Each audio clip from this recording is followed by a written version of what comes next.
कोई भी अपराध के साथ जन्म नहीं लेता। ऐसा ही कुछ कहना है 40 साल के लक्ष्मण घोले का, जिन्होंने क्राइम की दुनिया को छोड़कर गांधीवादी सोच को अपनाया है। लक्ष्मण का मानना है कि भले ही हमारा माहौल हमें एक अपराधी बनाता है, लेकिन हमारी खुद की सोच ही हमारे अंदर बदलाव लाने का काम करती है।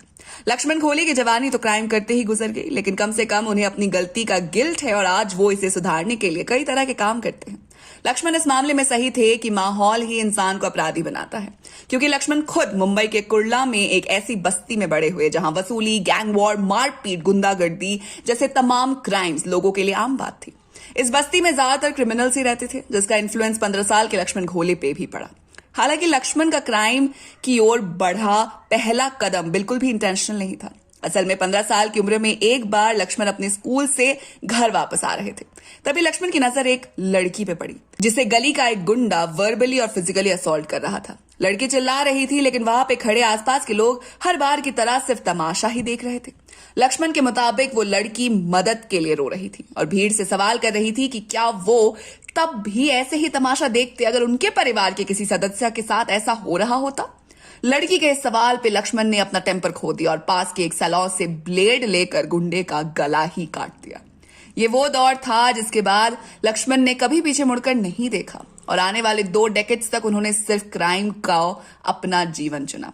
देखते ही देखते लक्ष्मण रियल लाइफ मुन्ना भाई बन गए। वो इतने क्राइम्स तो जरूर ही करते थे जिससे वो अपना रेंट और बाकी नीड्स को पूरा कर लेते थे। मुंबई के इस गुंडे की पकड़ डॉन से होने लगी और जल्द ही लक्ष्मण खुद भी एक डॉन बन गया। अपने द्वारा हर तरह के क्राइम को अंजाम देने की वजह से लक्ष्मण को पुलिस द्वारा अरेस्ट कर उन्हें नासिक की जेल में कैदी बना लिया गया। इसी दौरान लक्ष्मण घोले के हाथ महात्मा गांधी की ऑटोबायोग्राफी सत्य के साथ मेरे प्रयोग लगी। ये किताब लक्ष्मण की जिंदगी के लिए एक गेम चेंजर साबित हो गई।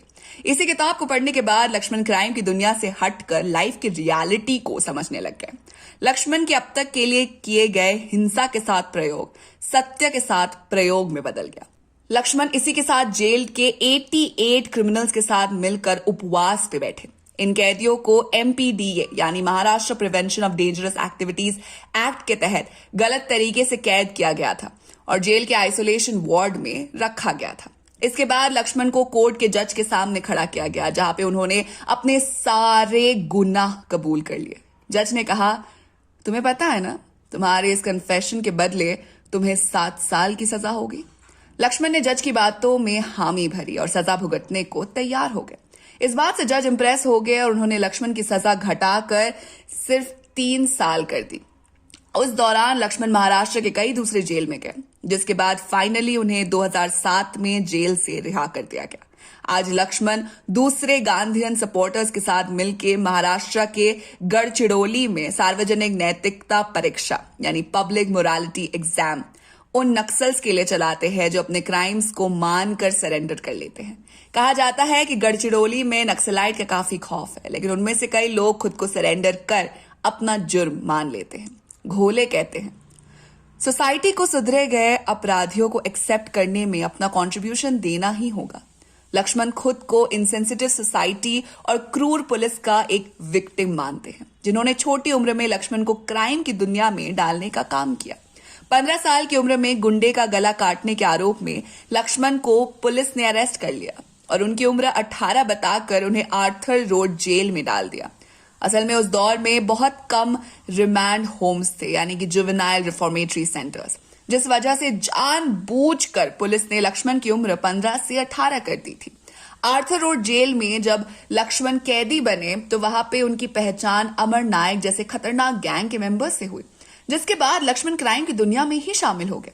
अगर उस वक्त 15 साल के लक्ष्मण को खतरनाक क्रिमिनल्स के साथ जेल में बंद करने के बदले उन्हें जुवेनाइल सेंटर भेजकर उनसे बच्चे की तरह पेश आकर उनके जुर्म को सुधारा जाता, तो शायद लक्ष्मण का फ्यूचर कुछ और होता और वो अपनी जिंदगी का सबसे जरूरी वक्त गलत काम करने में नहीं बिताते। अमर नायक के गैंग मेंबर्स ने जब जाना कि 15 साल के लड़के ने खुलेआम गुंडे का मर्डर करने की हिम्मत दिखाई, तो उन्हें लक्ष्मण के अंदर एक कट्टर अपराधी के होने का एहसास हुआ। इसी कारण वह सभी लोग लक्ष्मण को अपनी टीम में शामिल करने के लिए उससे अच्छे से पेश आने लगे। यह वही वक्त था जब लक्ष्मण क्राइम की दुनिया की ओर आगे बस बढ़ते ही चले गए। 2 साल बाद जब लक्ष्मण जेल से रिहा हुए तो वापस अपने उसी बस्ती में लौटे जहां वो पहले रहते थे, लेकिन यहाँ पे लोगों का बिहेवियर उनको लेकर बहुत ज्यादा चेंज हो चुका था। बस्ती के लोग अपने बच्चों को लक्ष्मण से दूर करने लग गए, जो कहीं ना कहीं लक्ष्मण को यह फील करवाया गया कि उनमें अब बचपना ही नहीं रहा। इसी के बाद लक्ष्मण को फिर एक बार जेल हुई। असल में एक गैंग वॉर को देखने के लिए किसी गैंग मेंबर ने उन्हें बुलाया था। भले ही लक्ष्मण ने इस लड़ाई में भाग ना लिया हो, तब भी उन्हें पुलिस ने अरेस्ट कर लिया और उन्हें 6 महीने की जेल सुनाई पड़ी। यही से लक्ष्मण को काला टोपी नाम दिया गया, जिसका मतलब था बार बार जेल जाना। जेल में रहकर लक्ष्मण ने कुछ और भी नाम सीखे, जैसे कि लाल टोपी, जिसका मतलब था वो इंसान जो बार बार जेल से भाग जाता है। पीली टोपी का मतलब है वो अपराधी जिसे लाइफ इम्प्रिजनमेंट दी जाती है। 2 बार जेल जाने के बाद लक्ष्मण ने पाया कि समाज उनके खिलाफ हो गई है, जिस वजह से उन्हें क्राइम की दुनिया में मजबूरन शामिल होना ही पड़ा। इसी वजह से 1991 से लेकर 2007 के बीच लक्ष्मण पे वसूली, धमकी, हथियार रखना जैसे आरोप लगे और उन्होंने अलग अलग जेल में 6 साल से ज्यादा टाइम बिताया। लक्ष्मण ने ड्रग सप्लायर्स और अल्कोहल बार ओनर्स से वसूली करना शुरू कर दिया। लक्ष्मण जानते थे कि एक ग्रिल्ड चिकन, अल्कोहल और 1000 रुपए पुलिस को काबू करने के लिए काफी ही थी। इसी कारण वो बार बार अपराधों को अंजाम देते गए।